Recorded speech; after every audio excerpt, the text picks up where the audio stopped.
Hello everybody, I'm Norris, head of football at Atavus, here to continue our series on how to maximize power and control. Last week we talked about our two-part process to teaching tackling, and we've been focusing on pre-contact skills. We introduced these three elements and drills that individually develop these skill sets. Today we're going to talk about how you can include two within one drill. So to review closing space, what we're looking for is to making sure that our tacklers are continuously closing space and avoiding obstacles to make sure that they make body-on-body contact. When it comes to leverage, what we're wanting them to do is mimic the speed and movement of the runner. So in these drills, that's what you're focusing on. In this first example, you're going to see where the defender quits closing space. And this creates problems in maintaining leverage. His feet widen and he's unable to react to the runner, giving him a lot of options. And when the runner makes his break, he's unable to make effective contact. Same thing, overhang player's reacting late and he's not tracking the speed of the runner well with his eyes. And you can see that because he's having to alter his path all the way into contact. In this game example, you're going to see both. As the runner breaks out, you're going to see the linebacker come up and he fails to continue closing space. And because of that, he's unable to maintain leverage and lets the runner out. And again, makes it really difficult for him to make effective contact to stop the runner. Finally, we have a good example where the linebacker is able to keep his eyes on the running back. He's able to mimic movement while closing space all the way into contact. And this allows him to initiate contact with same foot, same shoulder, and a punch with an easy wrap to end the play. And that's what we want. So to review leverage, the keys to success are taking effective angles into contact, and we do that by tracking the near hip. And again, the visual cues for the coach is to see if the tackler is actually mimicking the speed and movement of the runner. Here are three examples in games. We're going to start with safety. Look, as he comes downhill, he gets his eyes on what's telling him what to do, and that's the near hip. He continues to close and mimic the runner for body-on-body contact. In this next example, you're going to see a linebacker doing the same thing.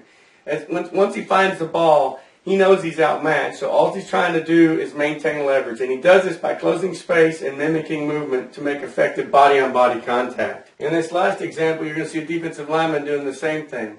He's trying to close space, maintain leverage, and he's mimicking movement just to delay everything until he can get some help. So to wrap this up, the keys to success in pre-contact is making sure that your tacklers are closing space to limit the runner's options, taking good angles to be able to make shoulder contact, maintaining leverage, and this allows them to initiate proper strike timing for good footwork into contact. Focus on closing space and leverage. In this next drill, you're going to be doing all of these things. Stay focused and be safe.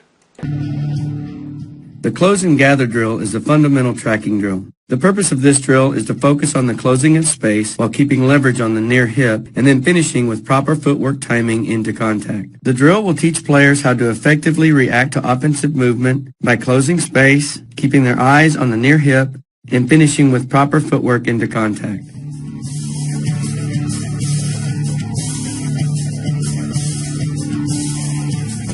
For the setup, mark out a practice space that's 15 yards long and 10 to 15 yards wide. Coaches will need 7 cones. 2 cones to designate the start and the finish for the offense, 1 cone to designate the start of the defense, and 4 optional cones to designate speed change zones. Offense sets up to travel in a straight line between the cones. Defense is set 10 to 15 yards away from the offense and will travel at an angle to intersect with the offense. Now that you've seen the setup, let's walk through the drill. On go, the offense alternates between fast and slow between the speed zones towards the finished cone. When offense jogs or sprints, the defense closes space with longer strides. When the offense slows, the defense gathers by chopping his feet. Defense must react to the offensive player's change of speed by keeping an effective base. Defense finishes by using proper footwork and making contact with the offense. Effective contact requires a near foot power step, low body profile, and striking the near hip with 2 hands palms down. Here it is slowed down from a different angle.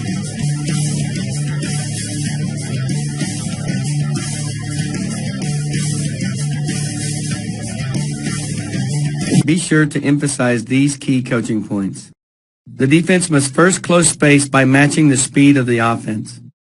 As the defense tracks the offense, he should use visual cues to change his approach. The defense should maintain a 45-degree angle in his body height. At the point of contact, defense should time his footwork to plant with his near foot and strike with his near shoulder, keeping his hands palms down as he pushes the offensive player off his line.